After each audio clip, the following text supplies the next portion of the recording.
Very good morning to our distinguished guests, esteemed colleagues, professionals, students, and audience members. As you're aware, today's conference is the theme for today's conference is bridging access to justice through techniques, technology, and institutions. This conference is being organized by Asian Center for International Arbitration and Mediation, which has been founded by Ms. Nikita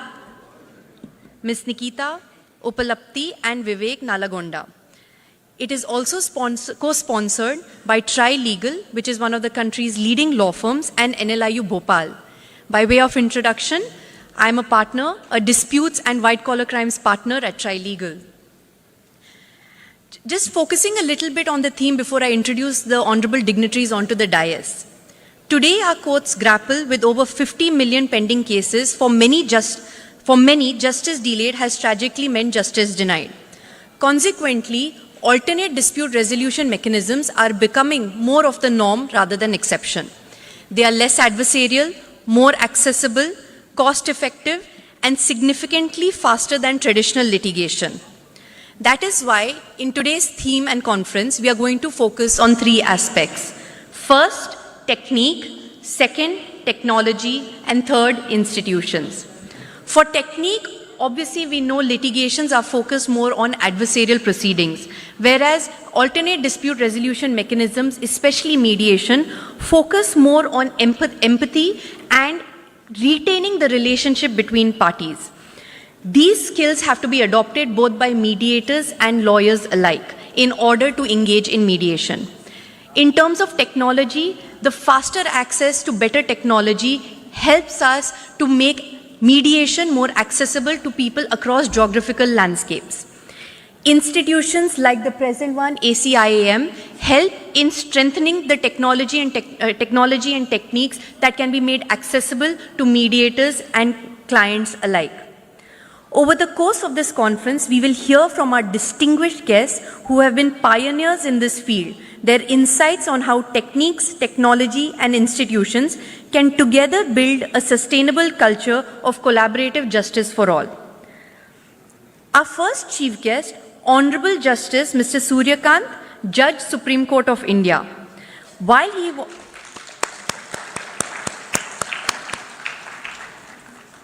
he was the youngest Advocate General of Haryana in 2000, he has had a tremendous career marked by distinction and leadership. While he has contributed significantly to the development of law, we all know that he has also significantly contributed to the development and adoption of mediation.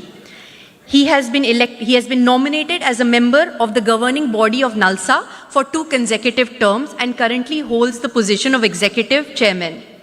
More recently, in July 2025, along with the Honorable Chief Justice of India, he launched the Mediation for the Nation campaign, which was to promote mediation from the taluka to the High Court level.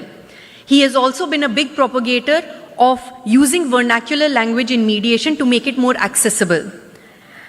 Recently, while inaugurating the Supreme Court Bars Association, I quote him as saying, "Courts decide, mediators heal. Both serve justice, but only the latter preserves relationships. They choose understanding over victory, conversation over conquest, healing over harm." It is truly our privilege to welcome Honorable Justice Suryakant among us today. Sir, may we have you at the dais. Can you have a big round of applause, please?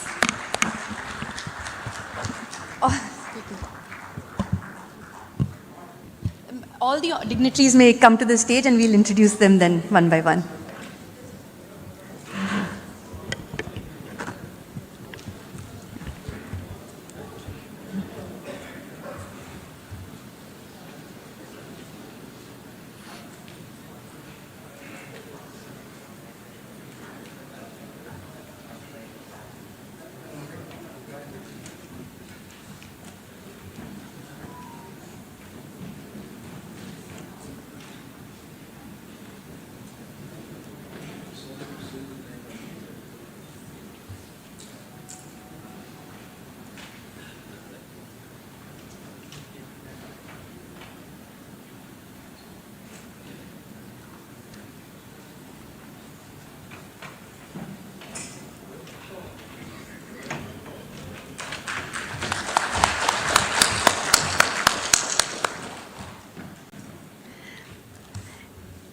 We also have the guest of honor, Honorable Justice Mr. P.S. Narasimha, Judge, Supreme Court of India. He was appointed as the Additional Solicitor General of India in 2014. He assisted the court in several landmark cases. A true evangelist of mediation, he was entrusted with mediating the fractious BCCI elections in 2018-19 and successfully mediated between the members and the board for holding elections and the constitution of an elected body, bringing consensus and institutional stability. I recall that 2 years ago, while delivering a lecture at the Supreme Court Bar Association, he urged that we have suffered enough with adversarial litigation. Mediation must become the default, litigation the exception. Our distinguished guest, Honorable Chief Minister Andhra Pradesh, Shri Chandrababu Naidu Garu, a leader widely regarded as a pioneer of digital transformation and e-governance in India. Much earlier in 1998, he initiated the development of high-tech city with an intent to transform the local economy into a booming global information technology hub. He also spearheaded initiatives such as e-Pragati, which became the country's largest e-governance program, and the AP Fiber Network project, a visionary effort to deliver high-speed internet to households across the state. These initiatives were not merely about technology, but about education, communication, and economic participation tools to enable every citizen to be able to be part of a digitally inclusive society. His leadership stands as an inspiration reminder that technology and institutions, when guided by vision, can truly bridge access to justice. We are deeply honored to have Honorable Chandrababu Naidu, Honorable Chief Minister, with us today. Please welcome with a round of applause.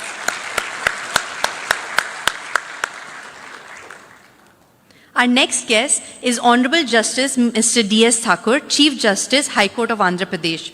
Honorable Justice Thakur's illustrious judicial journey began with the appointment as a permanent judge of the Honorable High Court of Jammu and Kashmir, thereby in Honorable Bombay High Court, before assuming his current role as Chief Justice of Andhra Pradesh High Court. He has been a strong proponent of harnessing technology in the judicial system, calling for the digitization of court records and the adoption of AI-driven tools to ensure swifter, more efficient justice delivery.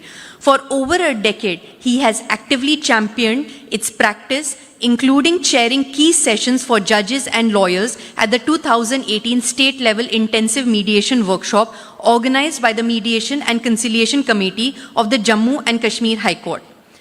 Our next organizing secretary is Honorable Professor Surya Prakash, Dispute Resolution Process Area Vice Chancellor NLIU Bhopal. He is the Vice Chancellor of NLIU Bhopal. Since his appointment in June 2023, he has brought a wealth of experience and visionary leadership to the institution. Our next organizing team member is Professor Surya Raju. He is the Secretary General of ACIM with 13 years of experience as an arbitrator and an academician. With this, I welcome all our dignitaries today. And I call upon Professor Surya Raju, Secretary General ACIM, India, to lead the theme.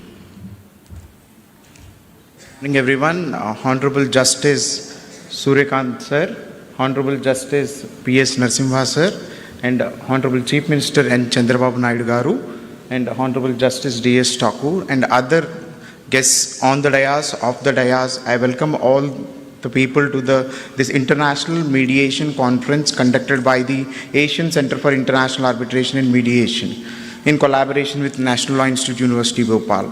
Now, mediation is a requirement. So, where informally, in a structured process, in a structured manner, we can settle the disputes is concerned. So, due to the time constraint, only I am restricting to 2 minutes.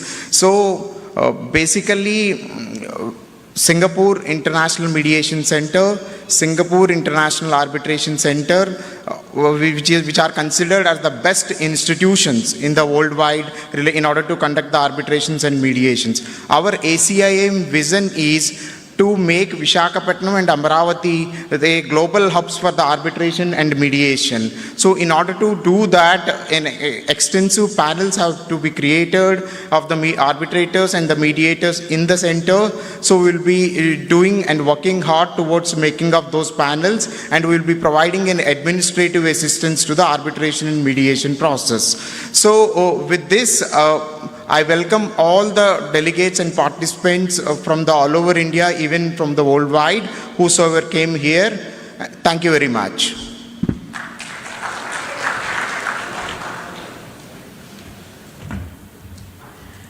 Thank you, Professor Surya Raju. I now call upon Professor Dr. Surya Prakash, Vice Chancellor, NLIU Bhopal, to give our to speak about the theme.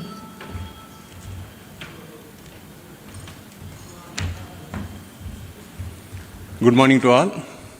Honorable Justice Sri Suryakanji, Honorable Justice Narasimhaji, and our beloved Chief Minister Sri Chandrababu Naidu garu, the architect of modern state of Andhra Pradesh, Honorable Justice Thakurji, Chief Justice, High Court of Andhra Pradesh, my student, my friend, Professor Surya, and the partners from legal firm, Trilegal, Honorable Judges who has arrived from the state of Madhya Pradesh, Honorable Justice Vivek Agrawalji, Honorable Justice Vishal Dhagatji, and AP High Court Judges, Honorable Justice Ramakrishna Prasad Garu, and Chairman Patravi Garu, and all legal luminaries, dignitaries, and my dear friends.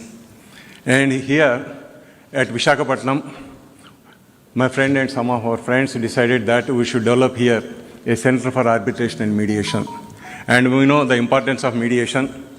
When mediation of Bhagavan Sri Krishna failed, Kurukshetra has happened.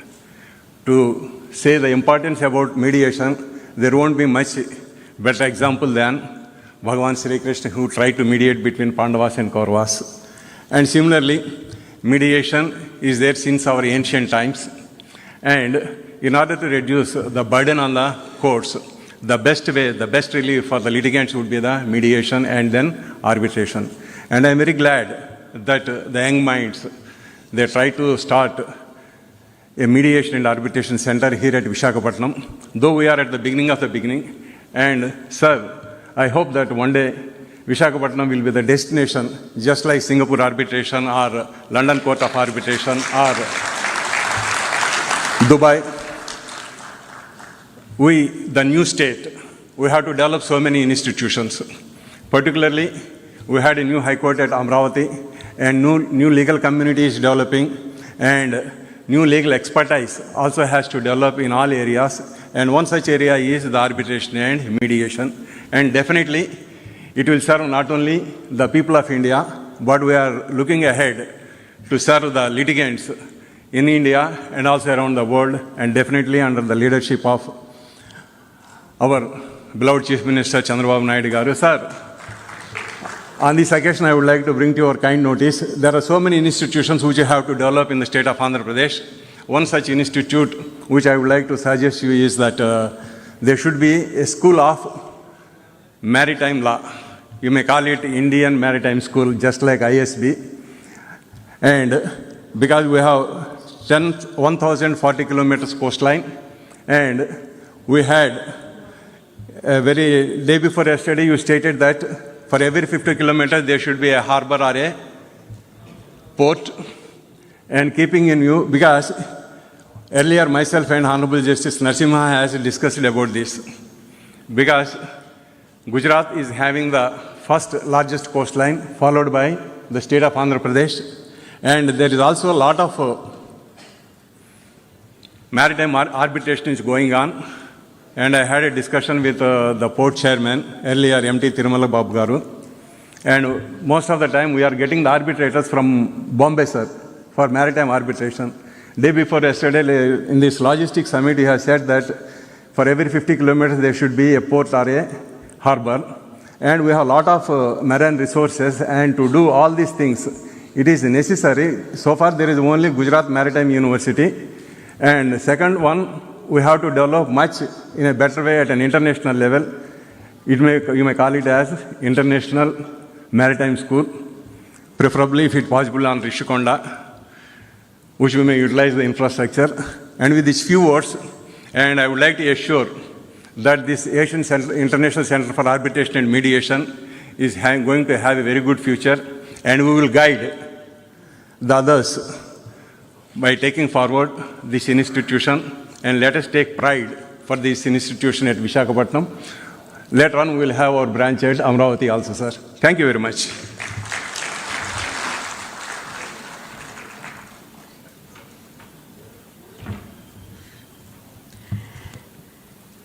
Thank you so much, Dr. Surya Prakash.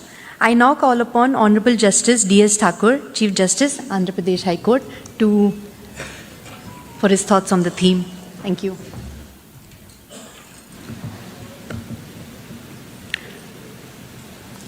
I know we are constrained for time because the honorable dignitaries have also to participate in a university convocation. Therefore, I will try to keep it very brief. Esteemed dignitaries on and off the dais, distinguished participants, ladies and gentlemen. The core theme of the conference, that is mediation, couldn't be more apt in the circumstances in which we are faced today, when the courts in the country are facing an avalanche of cases that have descended upon them. The fact that two of the honorable judges of the Supreme Court, as also the presence of the Honorable Chief Minister on the dais, suggests the importance and relevance of the issue that the courts are being confronted with on a daily basis. As we all know that the Chief Justice of India heads the judiciary of the largest democracy in the world, with a population of 1.4 billion approximately. So the concern in their mind to deal and cope with this situation is uppermost, and that is how all of us gather here to hear the valuable thoughts on the issue. Now, the reasons for the delay in courts primarily is attributed to the inadequate judges to case ratio. If you recollect that there was a report submitted by the Committee of Judges of the Honorable Supreme Court that prescribed a particular ratio, and that was approximately one judge to every 600 or 800 cases. We did an assessment study in our courts here in Andhra Pradesh, and as against 650 judges that we have approximately today in Andhra Pradesh, we found that we require another 850 judges. Now, if this could translate in terms of monetary implication, it would run into 1,000 and more than thousands of crores. Therefore, the need to look at alternatives. And one of the alternatives, as is suggested by the basic framework, was in Section 89 of the Civil Procedure Code, followed by now the Mediation Act of 2023, which has not fully been implemented. Now, we have done our part in undertaking a training of mediators. We trained about 1,400 mediators in the entire state. The attempt to train more than 800 more by December 2025 is what we aim at. We aim to take the mediation movement to the taluka level, where we have identified approximately 63 new premises. Our biggest handicap today is that we do not have adequate premises where we can have people come to identified mediation centers. We have identified for the time being 63, and we, with the help of the government, aim to have some more infrastructure on this. Now, generally the perception is that whenever advocates come to handle a case, the resolution is delayed. But the presence of advocates, senior advocates, designated senior advocates from all across the country certainly belies that perception. Now, while we are training mediators, the biggest challenge today, what I feel is that a 40-hour training in mediation skills may not be itself enough. Now the question is that when a case gets referred for mediation by the court, now we have a panel of mediators. The mediators are seen on the basis of their training, but there is no audit as to what is their capacity.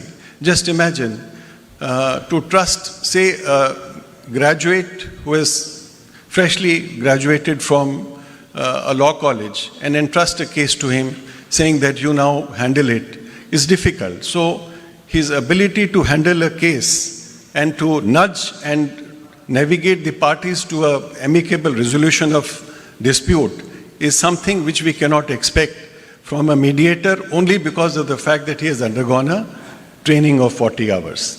Now the question therefore is, with a view to avoid that golden opportunity which the court gets when it refers the matter to the mediator, that opportunity should not be lost because of the incapacity of the mediator, because there is no method of judging his skill. Therefore, there has to be some mechanism, some certification, some standardized method of determining as to whether the case which is being handed over to him will see some successful fruition or not. That is one aspect of training and skill development, which is most important in my mind. Second is integrity. Now, we have all seen that arbitration was a success. Many judges, retired judges, bureaucrats took to arbitration because it was lucrative. Today, the situation is that while we are seeing this as assuming a movement in the country under the able guidance and leadership of our honorable judges in the Supreme Court, we cannot permit everyone and anybody who volunteers to undergo the training and then come forward. As we have seen in the arbitration world, if there are honest arbitrators, there are also dishonest ones. If there is a demand for honest arbitrators, there is a greater demand for dishonest arbitrators, especially those nominated by the parties. Therefore, some sort of a mechanism must be developed so that it is not a free-for-all. I know that there is a time constraint, therefore I hope that the deliberations of this conference help build a system of justice that heals, that restores, and that empowers our people and our economy to move forward. Thank you very much.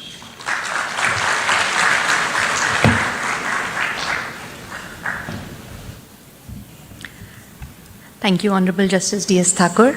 I now call upon Honorable Chief Minister of Andhra Pradesh, Shri Chandrababu Naidu Garu.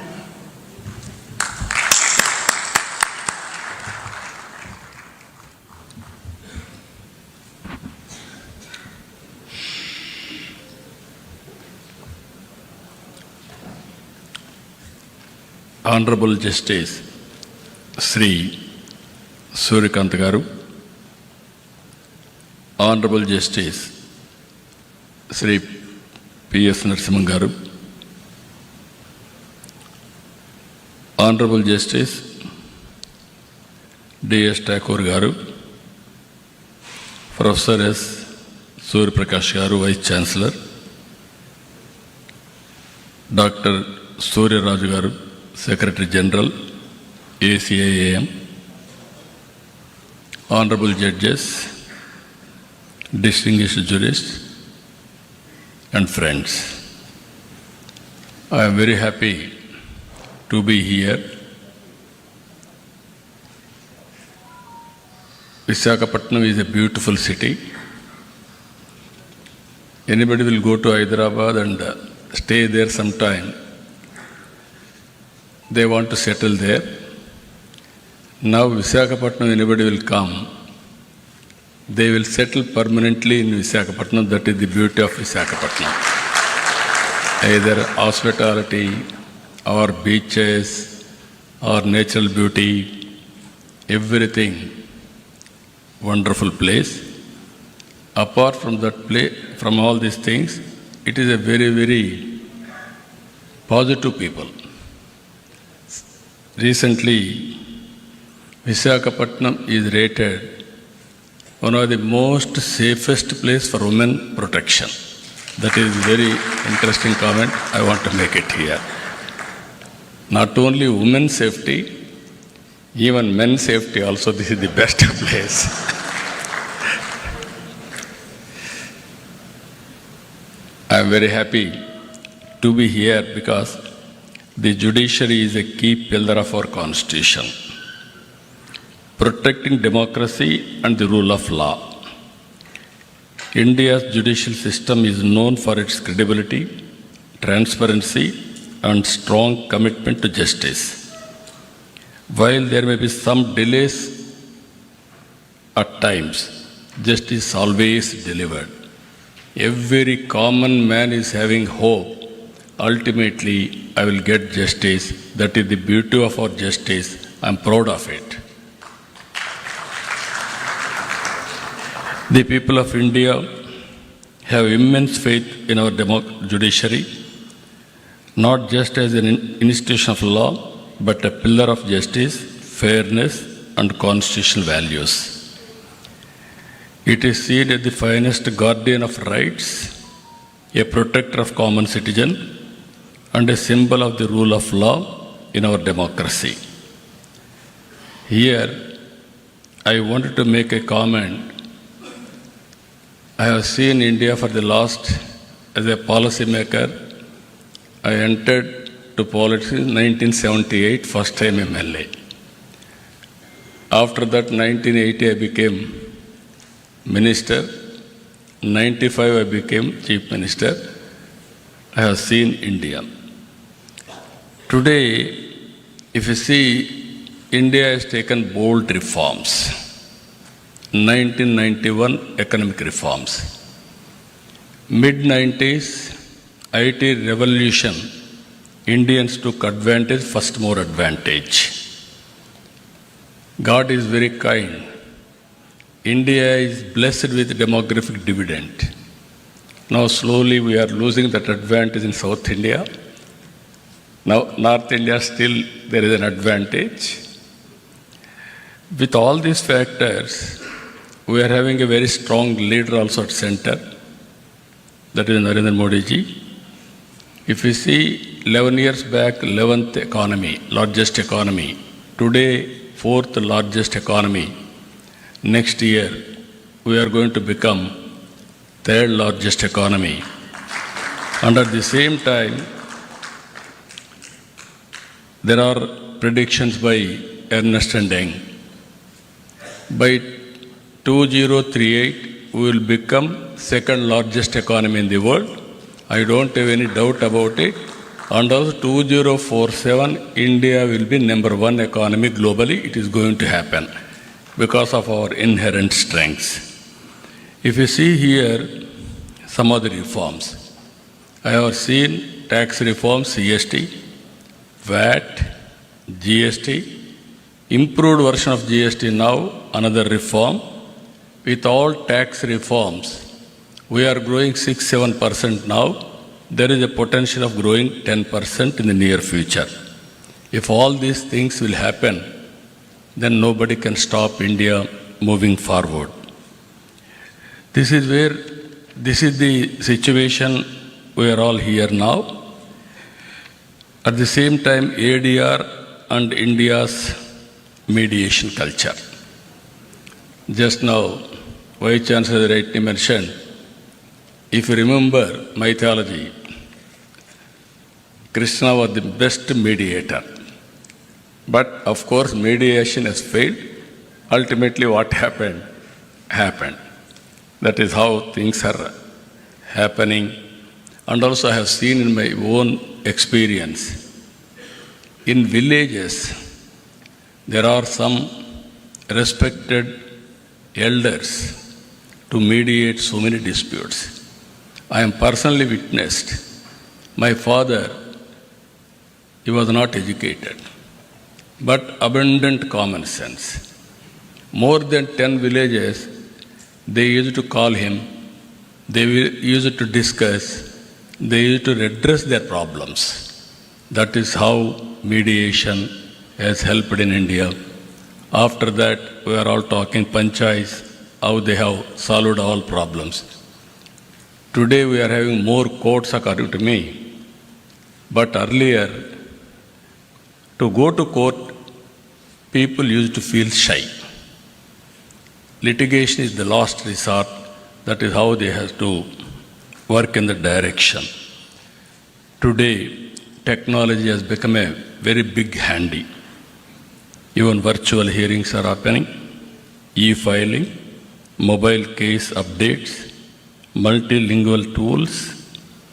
All these things are making more accessible and also transparent. Online dispute resolution platforms enable parties to resolve conflicts from anywhere in the world seamlessly. Artificial intelligence has come. We have to use it discreetly, otherwise we will have a problem. And also blockchain has come.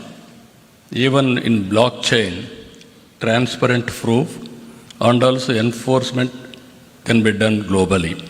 These are all various things are happening. So, I am very happy today we are all here.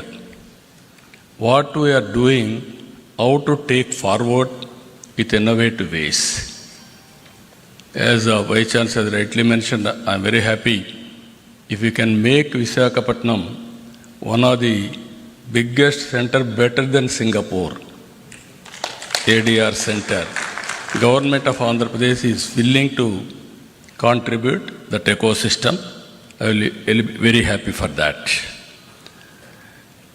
Friends, and also Honorable Supreme Court judges and High Court judges, you are all watching. India is moving new technologies, high-tech. Now we are taking advantage of it. For the last 1 year, we are able to mobilize $100 billion investment to Andhra Pradesh. Now, next month, Google is going to come here, and also TCS is already here, and also Cognizant is coming. With all these things, what today India is having, data centers, Visakhapatnam is going to have more than what India is having total data centers capacity. That is going to happen within 1 or 2 years' time. And also, we are going now Quantum Valley. America is having Silicon Valley. They are proud of it. India, we started recently Quantum Valley. First quantum computer is going to operate from Amaravati by January 1st. It is going to happen. We will be the 6th country in using Quantum Valley, quantum computing, and also having quantum computer. Even space technology, you are all aware. Earlier, by seeing TV, we used to enjoy and also inspire. Now we are starting Space City. America is having SpaceX. We are having Space City now. We are going to launch very soon private satellites from Space City. It is near Tirupati. Now, wars we are doing. Earlier, we need more manpower. Now, drones are enough. All technologies are going to happen. We are starting Drone City in Kurnool now for civilian applications and also defense applications.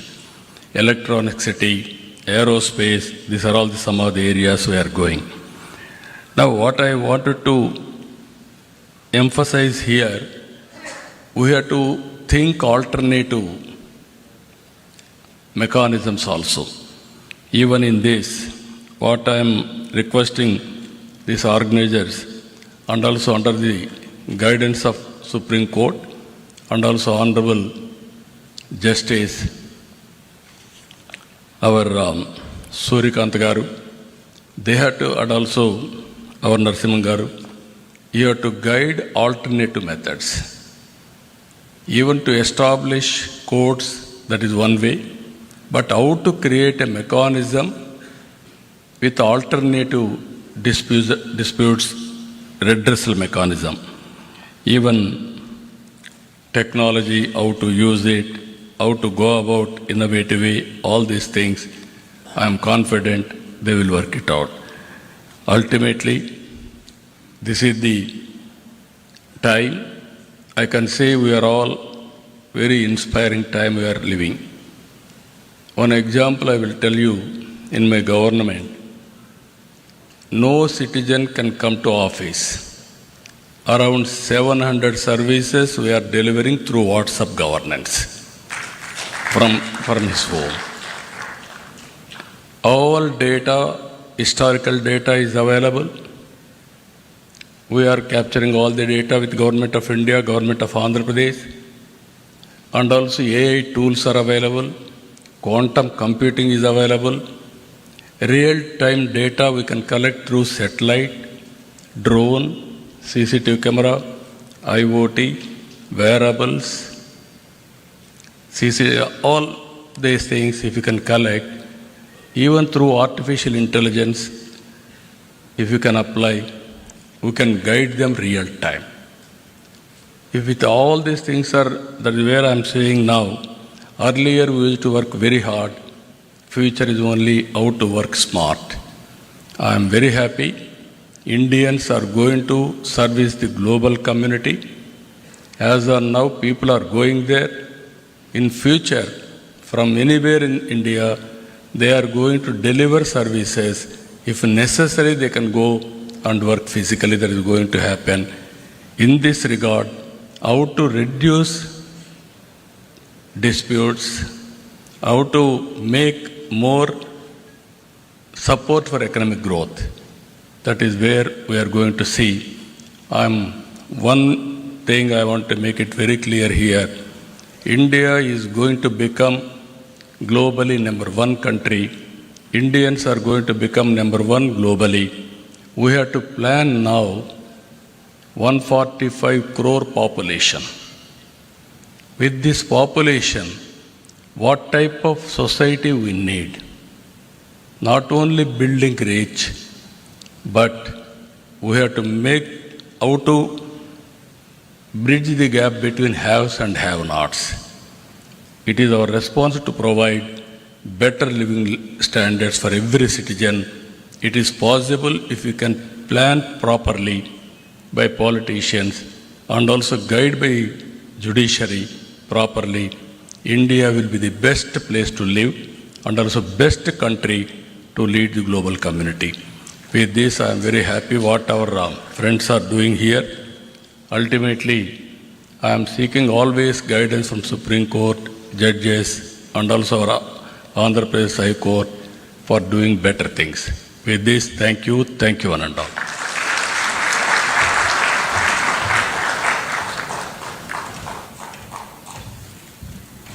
Thank you, Honorable Chief Minister. I now call upon Honorable Justice P.S. Narasimha, Judge of the Supreme Court.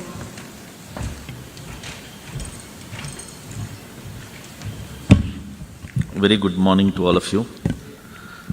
My esteemed elder brother, Justice Surya Kant, Honorable Chief Minister, Honorable Chief Justice, the two Vice Chancellors, Judges of the High Courts, President of SCORA, other dignitaries. Because of the time constraint, what I will do is, I will take a passover. I'll promise to come back, but if I don't, I will leave you with just 3 points. 70 years after the independence, more than 70 years, we have pursued a resolution of disputes through adversarial litigation, which required finding of a fact I think there's no doubt in our minds that this system didn't really work very well. The stakeholders were lawyers. So if we move to the system of mediation, the persons who will be doing the mediation substantially are also lawyers. So what position will you take as lawyers, having moved from adversarial litigation to that of a mediator? From logic, you will shift to trust. It is trust and trust alone which will help resolve disputes through the process of mediation. So you must learn that technique. It's a facet of the heart. How you win the heart and enable the persons involved in a dispute to trust in you. That's a process, reflect on that.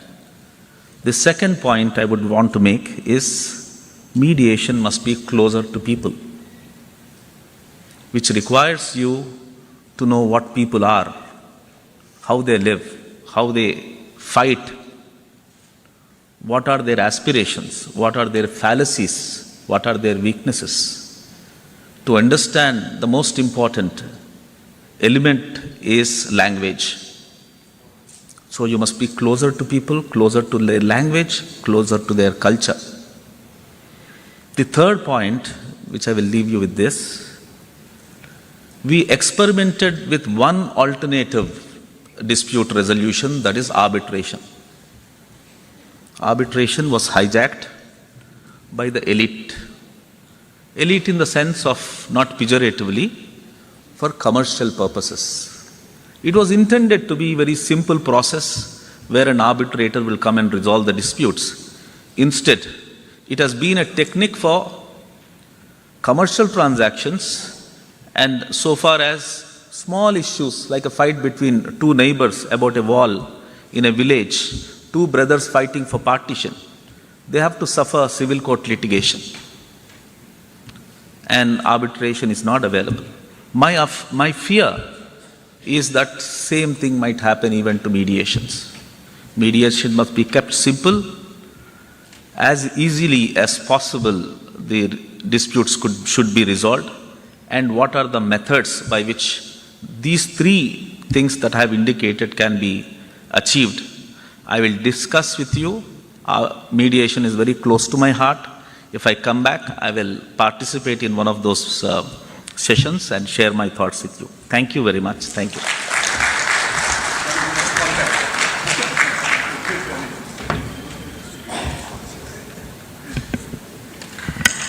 Thank you, Honorable Justice Narasimha. I now call upon Honorable Justice Suryakant, Judge of the Supreme Court of India.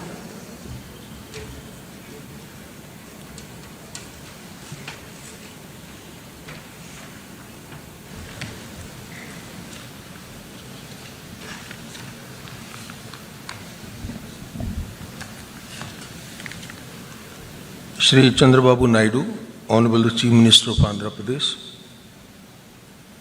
my brother and esteemed colleague, Honorable Mr. Justice P.S. Narasimha, Judge Supreme Court of India, Justice D.S. Thakur, Honorable the Chief Justice Andhra Pradesh High Court, Honorable Judges of various High Courts who are present here. We have among us Justice Nawaz from the Supreme Court of Sri Lanka. He is welcome here in this conference. Professor Dr. S. Surya Prakash, Vice Chancellor, NLIU Bhopal. Mr. Santan Krishnan, Life President of the Commonwealth Lawyers Association and other office bearers of the CLA. Professor Surya Raju, Secretary General, ACIAM, Madam Chitra from the Trilegal, senior advocates from the Supreme Court, other members of the Supreme Court Bar and the Bar Association of Visakhapatnam and different parts of Andhra Pradesh, who are also graciously present here. Mr. Nayyar, Mr. Jain, and other officials of the SCORA, members of the mediator community, and some of the very eminent mediators are present here. I know most of them by name, but because of the time constraint, I am not addressing them by name. We have among us Mr. Bharat, the local member of parliament. Other distinguished guests, we have Dr. Renu Raj from the United Kingdom. She is also with us. Distinguished guests, participants, and my dear friends from media. Stepping into this auditorium, one can sense the collective ambition, a gathering fueled not merely by words, but by a genuine resolve to reimagine the landscape of dispute resolution. Coming together, ACIAM, Trilegal and NLU Bhopal marks not a simple an event, but a potential turning point where justice is no longer perceived as remote or intimidating, but as an accessible reality shaped by our own shared commitment. Justice in 21st century, let's commit ourselves, is not an aspiration, it is our responsibility. With this in mind, the theme of our conference resonates with great urgency and relevance. Today, justice must extend far beyond the confines of courtrooms, permeating our communities, businesses, and families.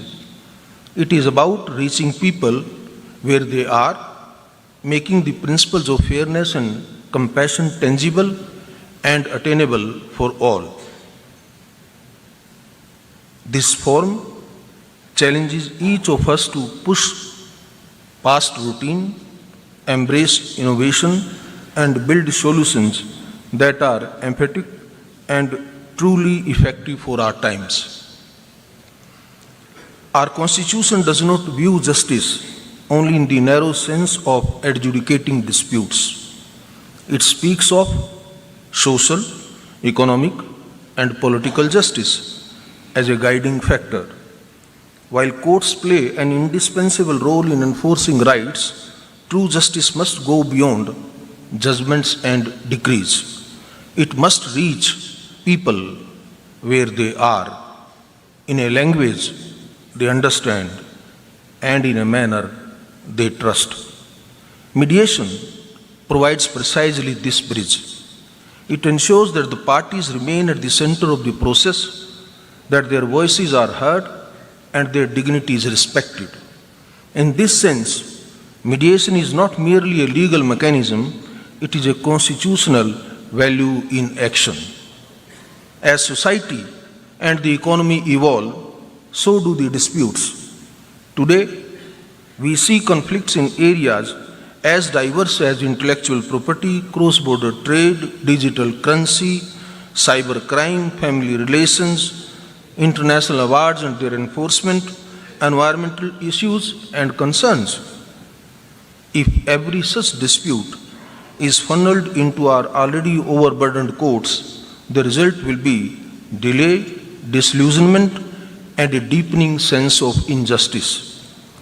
Mediation, therefore, offers us a different path, a path of creativity and consensus. It is flexible, faster, and allows customized solutions that courts, bound by strict procedures, may not always provide.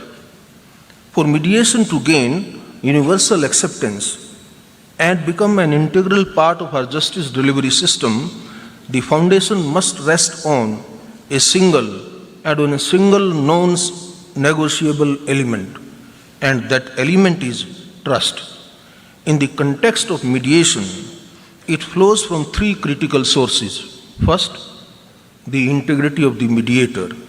The entire process of mediation is built upon the confidence that parties repose in the mediator. Honorable Chief Minister pointed out how the old persons in the villages were being trusted and all the disputes were really left them to be resolved.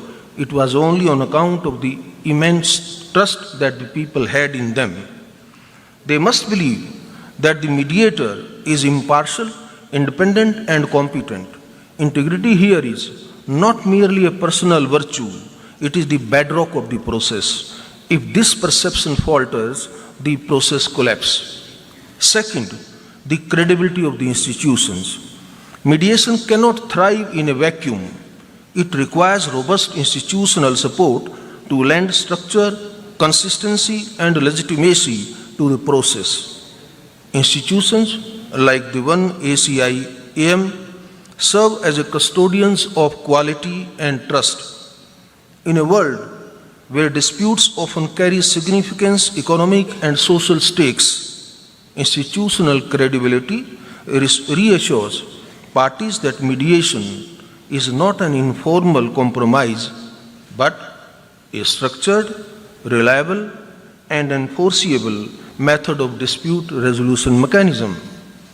The third point, the support to be extended by the law.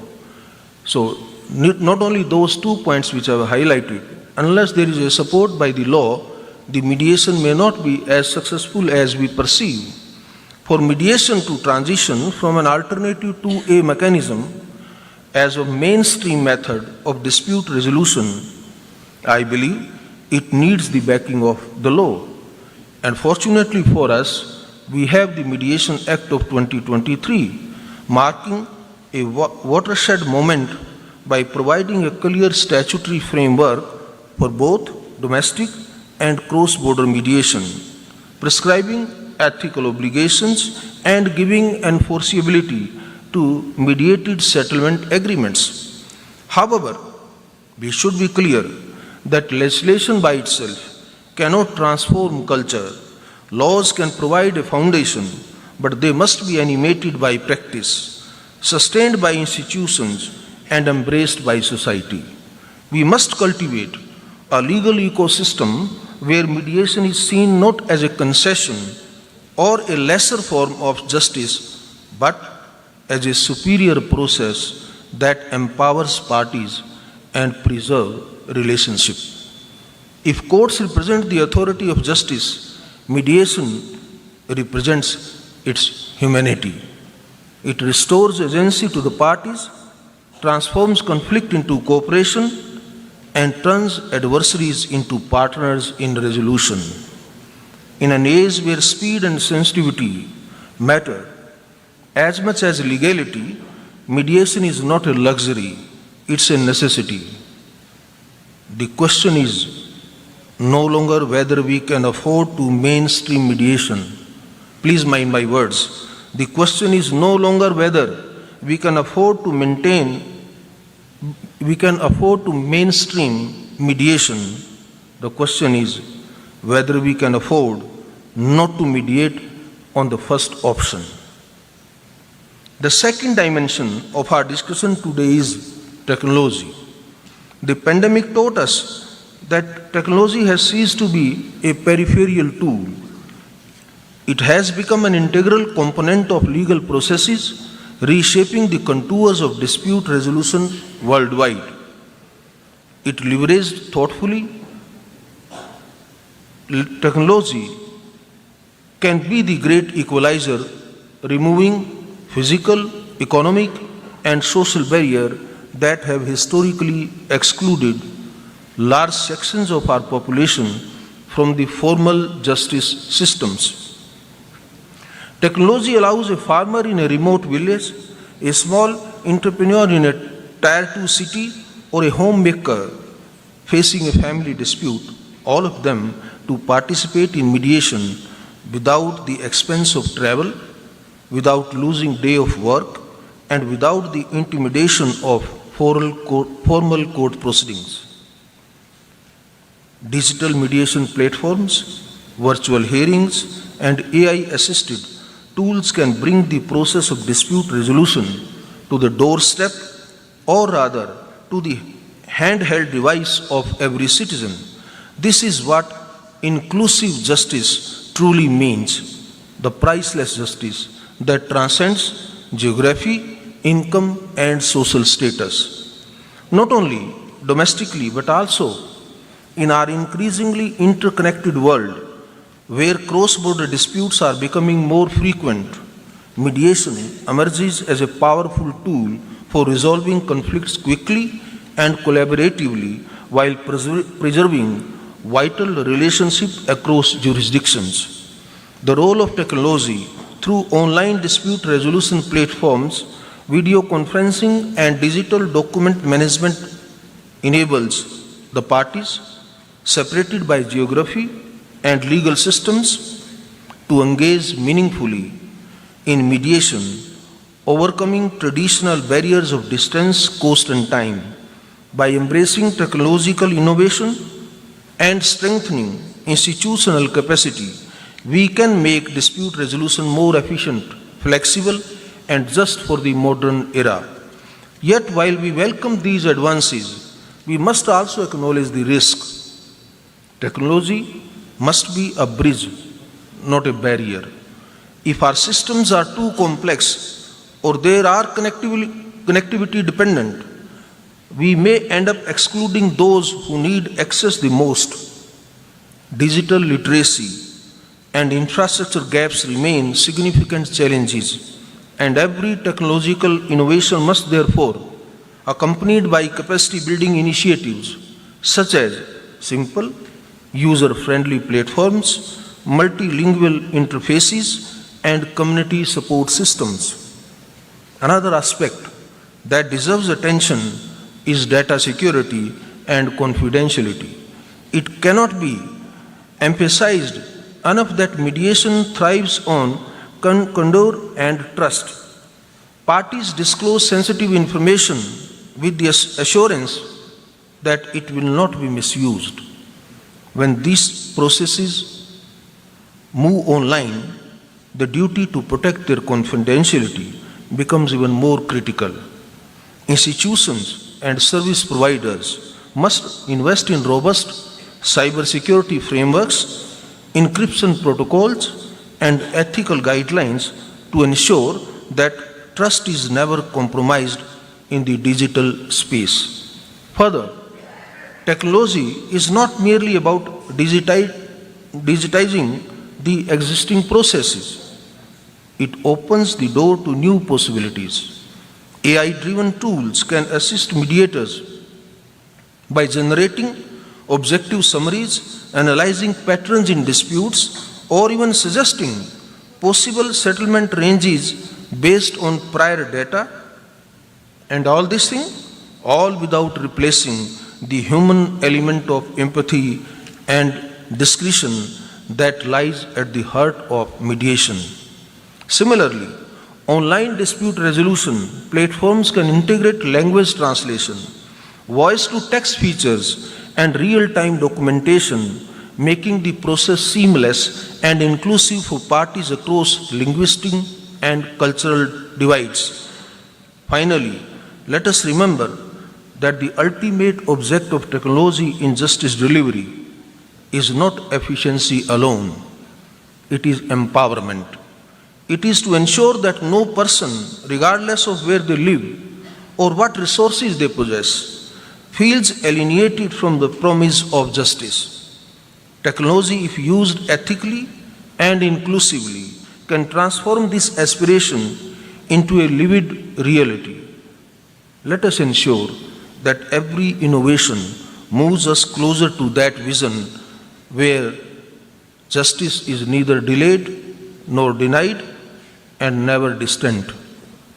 To the lawyers and students present here, let me say that with this emphasis, embrace mediation not as a challenge to your profession, but as an expansion of it.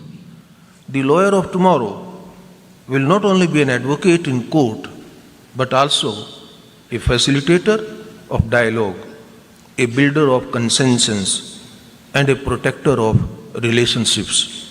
Mediation is not about diminishing advocacy. It is about redefining it for a new era of problem solving. The young mediators who train today will shape the justice system of tomorrow. This is not merely an opportunity, it is a responsibility, and I firmly hope and believe of you will take up it with sincerity and passion. Institutions like ACIAM, in partnership with academic centers and other stakeholders, will play a defining role in this transformation. They are not just training mediators, they are shaping the very architecture of justice in the 21st century. As I conclude, let me leave you with this thought. And my thought is, justice is not a fortress to be defended. It is a bridge to be built.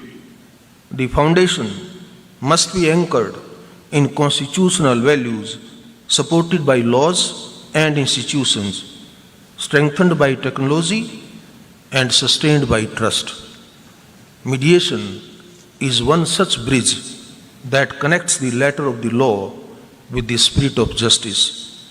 Let's walk in together with confidence, creativity, and compassion. Thank you very much. Thank you very much for inviting. Jai Hind.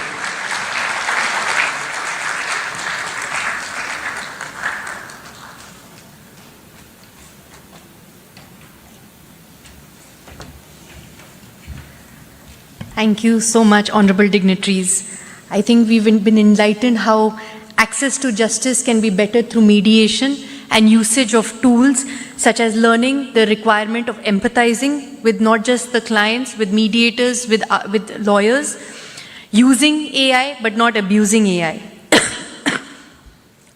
Vishakhapatnam through ACIM will truly be the next mediation hub, not just in India and definitely the world over. With this, I call upon the website launching, if that can be done.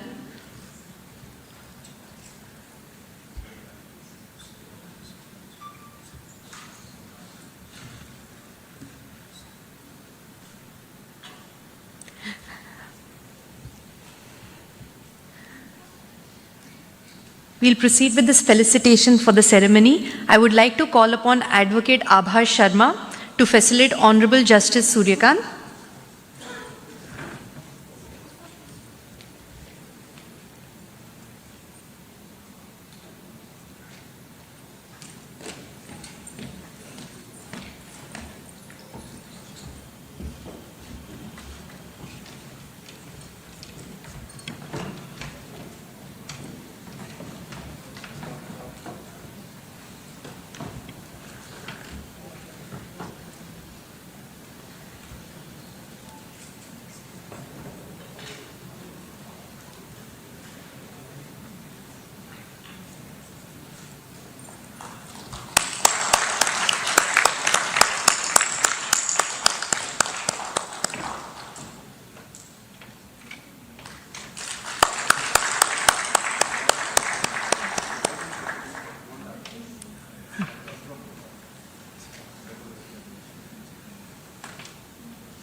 We would now like to call upon the co-founder, ACIM, Mrs. Nikita Upalapti, to facilitate Honorable Justice P.S. Narasimha.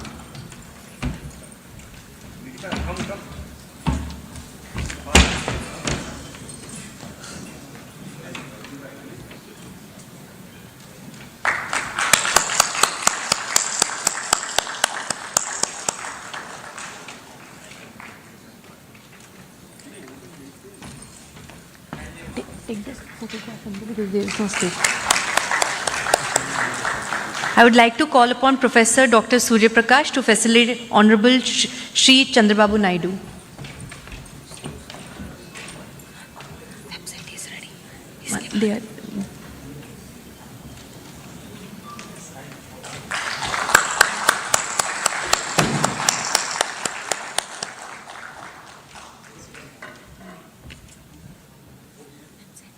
No, one second. I would request Mr. Vinay Ahuja of Mohan Law House to facilitate Honorable Mr. Justice Dheeraj Singh Thakur.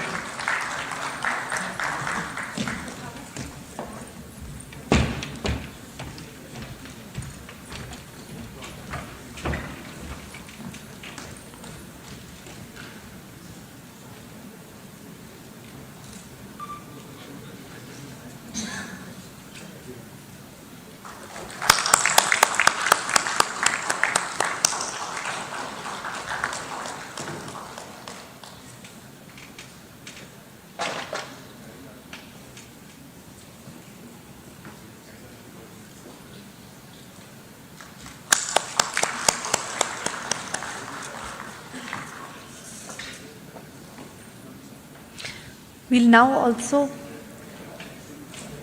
proceed with the launch of the website of ACIM.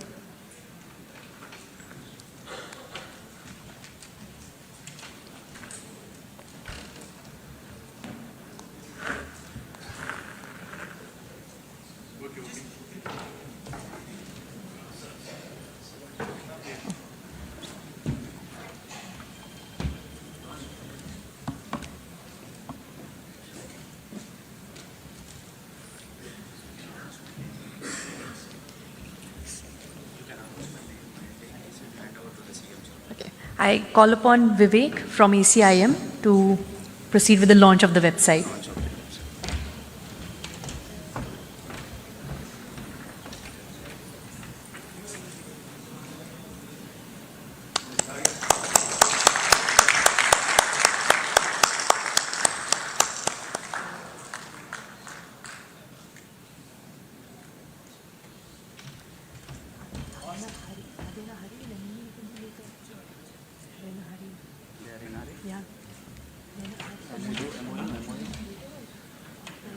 Let them come fast, very fast.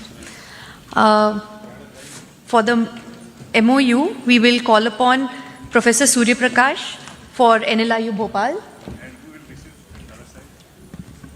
We call upon co-founder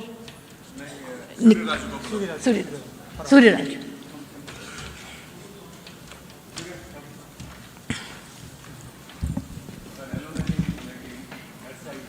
In the meanwhile, can I call upon Nivaran, Ms. Nandini Gore?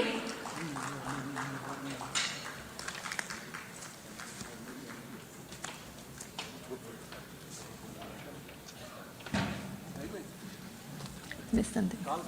They're already. Can I next call upon Ms. Shweta Rao from Fisher's Medical Ventures? Dr. Sirisha Medsi Hospital.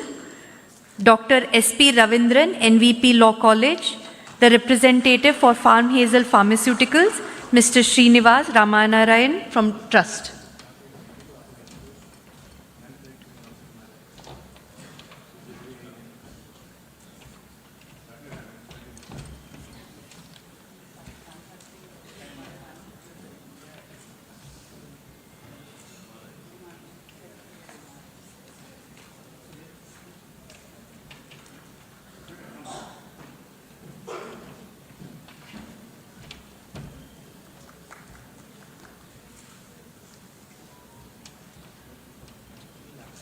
Last.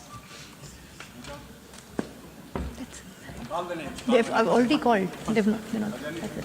Yeah, later.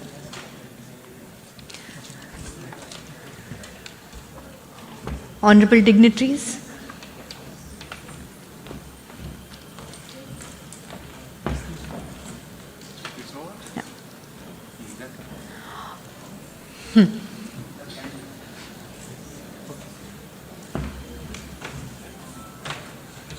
Ask all people to raise from national and touch it. Honorable dignitaries, thank you for your time. We'll end with the national anthem.